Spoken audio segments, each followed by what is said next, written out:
Hi, Demi here. Now, today we're talking about the Nintendo Switch as the expansion pass has released and it's been met with some criticism. Now let's get into the video, talk about what we're going to talk about today. I've got some pictures on Twitter to show you because there's tweets in the article with some pictures of the expansion pass and its Nintendo 64 games. So let's get into it. Okay, so Switch Online Nintendo 64's emulators have been met with some criticism.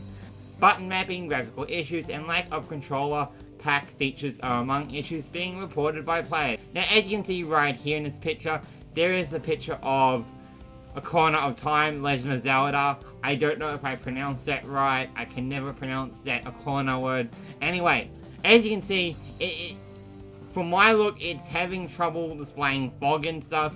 As you can see, one, it looks really foggy. One, there's no fog, and for some reason, I don't know why, but Link's clothes are brown.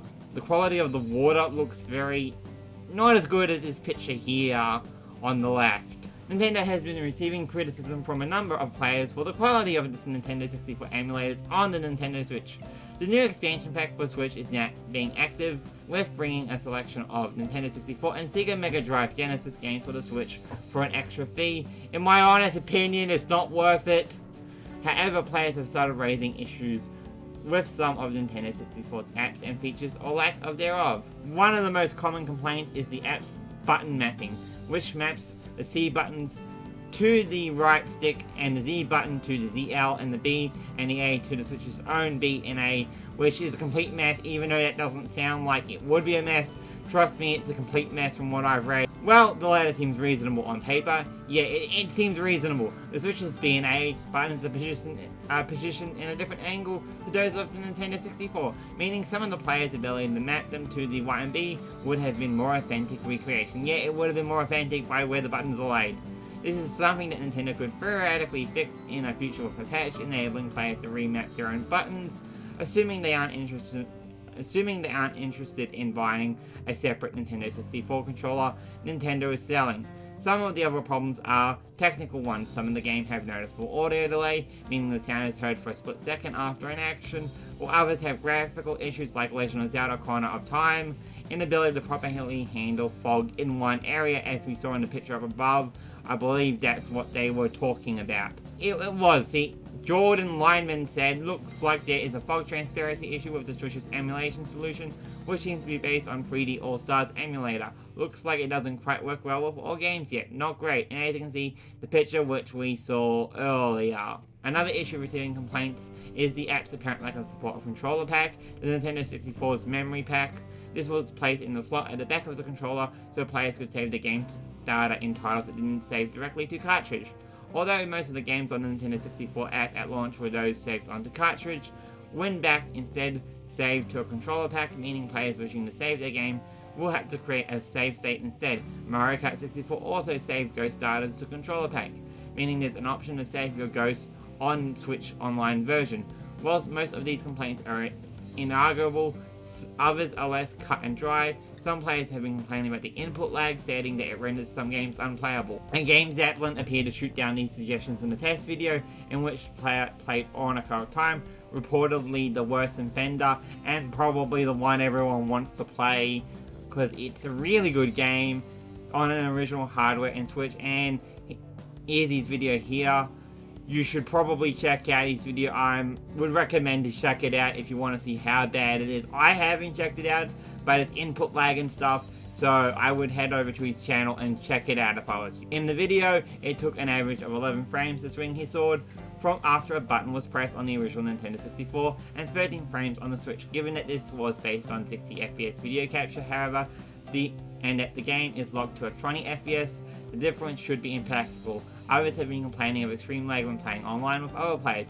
Some videos on social media have been showing players trying to compete online against their friends at Mario Kart 64, but suffering extreme status and messages about poor connection.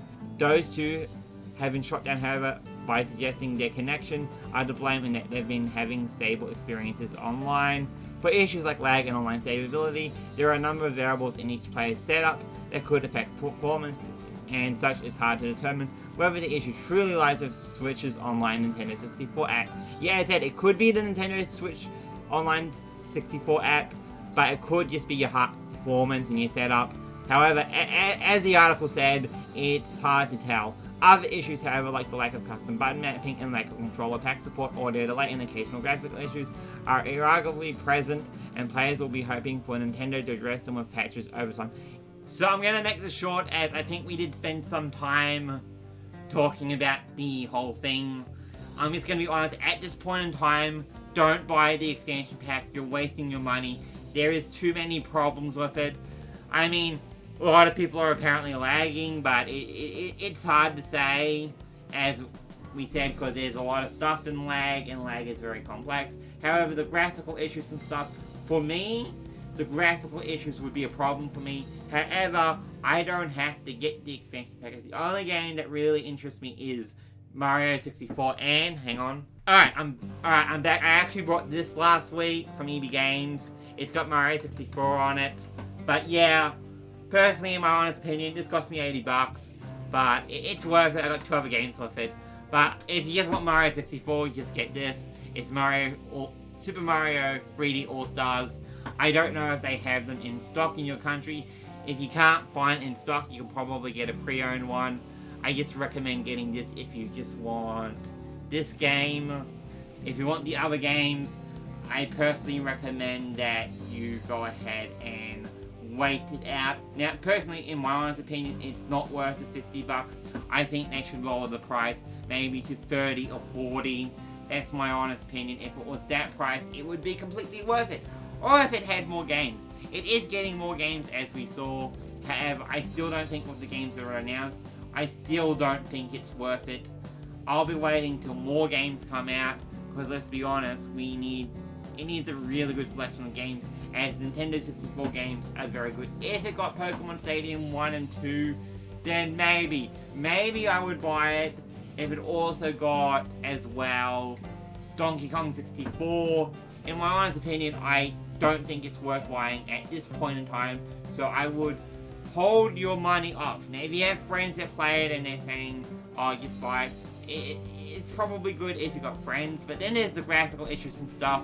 I would at least wait till the graphical issues are fixed, even to buy it. I would personally recommend wait till the graphical issues are fixed. There are seriously graphical issues. Like, forget the control imports, forget the $50. Just wait till graphical issues are fixed. I at least recommend waiting till graphical issues are fixed. You think they would have tested the graphical issues?